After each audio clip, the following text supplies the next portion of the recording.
শুভ সকাল বন্ধুরা, আশা করি তোমরা সকলে ভালো আছো। আমি অমি সোনা তোমাদের দাদা ভাই আছি কোনো রকম।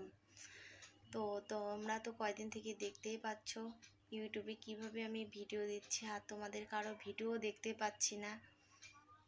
কি বলো তো, মন মেজাজ ভালো না থাকলে না ভিডিও করতে ইচ্ছা করে না, আর ভিডিও দেখতেও ইচ্ছা করে না। তবু মাঝে সাঝে একটু কারো না কারো ভিডিও দেখে লাইক কমেন্ট করি, আর চ্যানেলটা বাঁচিয়ে রাখার জন্য একটু ভিডিও করে দেই। তো তোমাদেরকে সকাল সকাল একটা সত্যি কথা বলতে চলে এসেছি। তোমরা ভাবো কেন দিদিভাইয়ের এত মন খারাপ, কেন মন খারাপ করে, কান্নাকাটি করে। তো সত্যি তোমাদেরকে সকাল সকাল আমি সত্যি কথা বলবো আজকে। তোমরা তো কম বেশি জানো সবাই, আমরা পোলট্রি ফার্ম করি, খুব কষ্ট করি। তোমরা তো দেখো আমার বর কতটা কষ্ট করে, আর আমিও করি।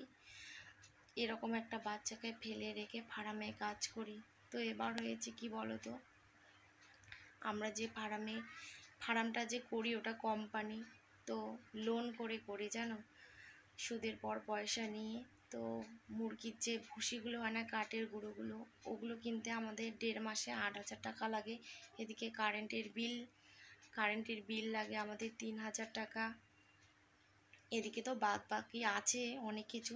তো হাজিরা না নিয়ে কিন্তু আমরা নিজেই করি দুজনে, যাতে টাকাটা বাঁচে, এটা দিয়ে কোনো কিছু করতে পারি। তো এবার হয়েছে কি, ওদের কি হিসাব জানি না, শুধু ঢুকেছে 1.5 মাস পরে, আমাদের পরিশ্রমের টাকা ওঠেনি জানো। 3,000 টাকা মাত্র ঢুকেছে। 3,000 টাকা দিয়ে কি করব? ওই 3,000 টাকা কারেন্টের বিল দিয়েছি। আমরা যে খাবো পর্যন্ত বলতে খুব খারাপ লাগছে। আমরা যে খাবো পর্যন্ত আমাদের ওঠাও নেই জানো। আমরা যে চাল আনবো আমাদের ওঠাও নেই। তাহলে একটা মানুষ কতটা ভালো থাকতে পারে বলো, আমার এমন অসুস্থ ছেলেকে।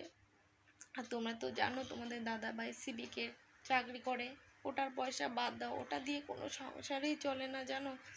খুব কষ্ট করে চলে। আমার ছেলের ওষুধ কিনতে কত টাকা লাগে, দুধ কিনতে লাগে। এভাবে কি বাঁচা যায় বলো? তাহলে কেন মরে যেতে যাব না জানো। খুব মন খারাপ জানো, তার জন্য ভিডিও করি না জানো। এর জন্য কান্নাকাটি করি জানো। আরে এই জামানায় এসে বলো, কেউ চাল কেনার পয়সা থাকে না, কাউকে বললে কি বিশ্বাস করবে বলো? আমরা যে আলাদা হয়েছি, কত কষ্ট করছি না, আমাদের কেউ খোঁজ নেয় না জানো। আমরা কি খাচ্ছি, কি পড়ছি, কিভাবে আছি, কেউ খোঁজ নেয় না। শুধু ভুল করলে সেটারই খোঁজ পায়।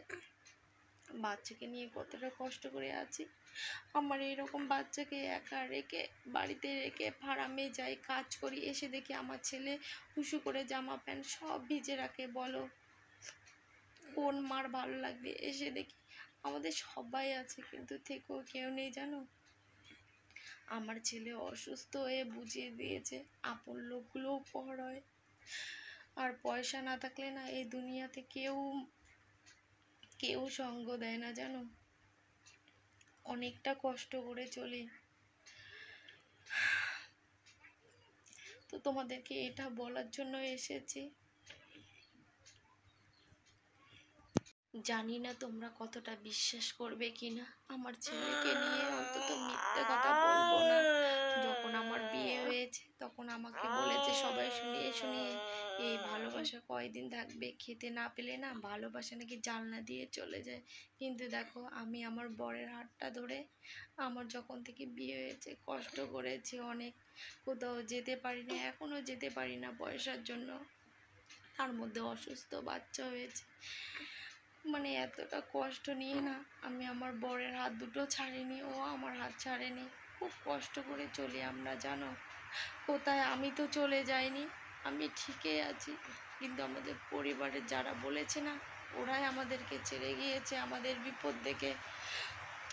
তো কি করব জানি না, ভগবান কবে মুখ তুলে দেখাবে। রাতে আমরা কি বলবো, তোমাদের দাদা ভাই তো রোজই নাইট ডিউটি করে দিনে ফার্মে কাজ করবে দেখে অনেকটা কষ্ট করে থাকি দুটো বাচ্চাকে নিয়ে জানো।